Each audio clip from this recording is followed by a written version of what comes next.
Hi, I'm going to show you the spring egg soap. I made the ground on both of it and the Bunnies Soap at the same time. I just took the batch and divided it in half so that I could put the ground pieces in and then all of the little extruded pieces on both, and then wait about an hour and made a second batch. That way it was nice and set up, and I knew that I could do the sky portions. So the grounds on both are colored with spirulina. And I wanted to tell you a couple of kind of interesting folklore things about eggs, because that's what I thought of when I thought of spring this time. And this is actually the second round at making both of these soaps, because I picked a really bad week to try to make them when it was negative wind chill out and it was very, very cold. So I had to redo these and make them better the second time.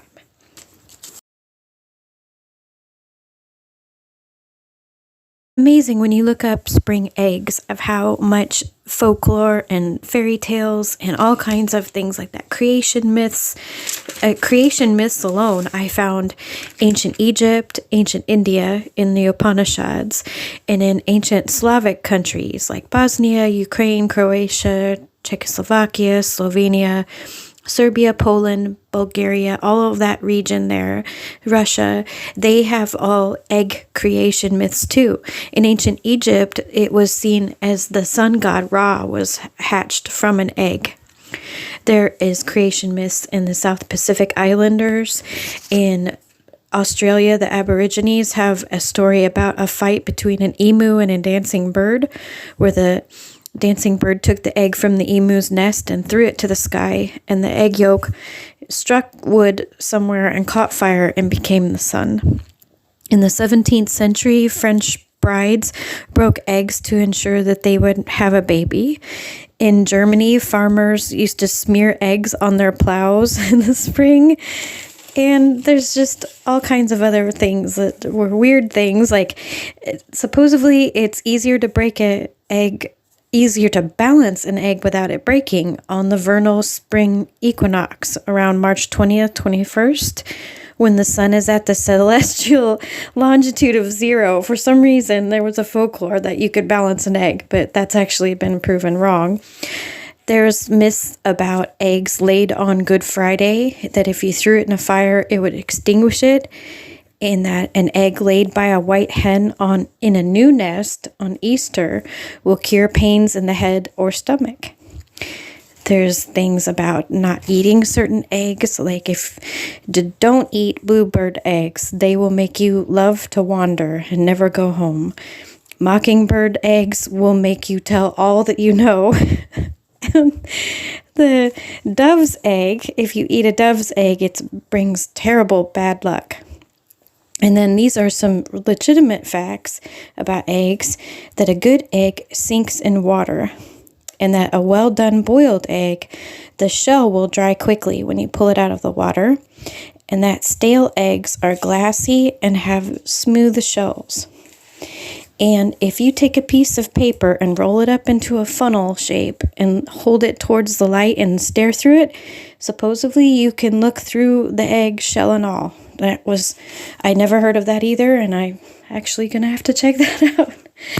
So this soap is scented with jasmine and essential oil, and also lavender essential oil. As you saw a little while back, that the batter for the sky, it gets a little weird, especially when you mix it with activated charcoal.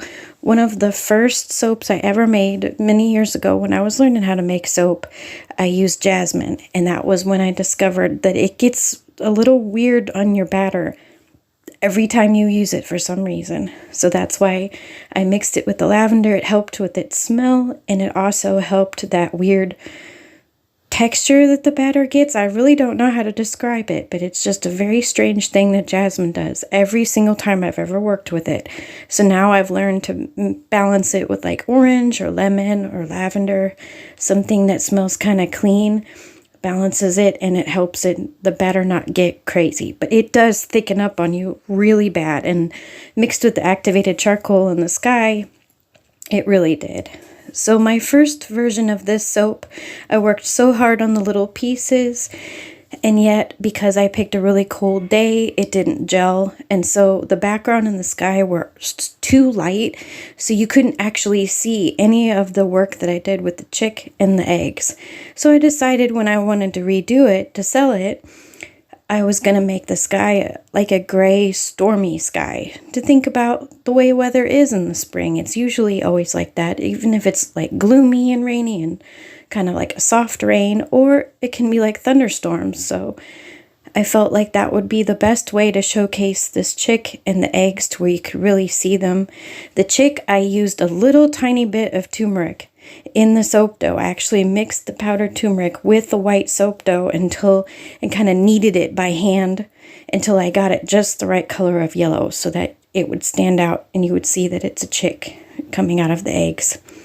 But all in all, the second time I made this, I'm so pleased. These turned out so good, and they're cute, and it was just so much better than the first batch where you couldn't see any details. So thank you so much for watching. I also had the video for the Bunnies Soap last week. There's plenty of time to shop for Easter and for spring, and take care.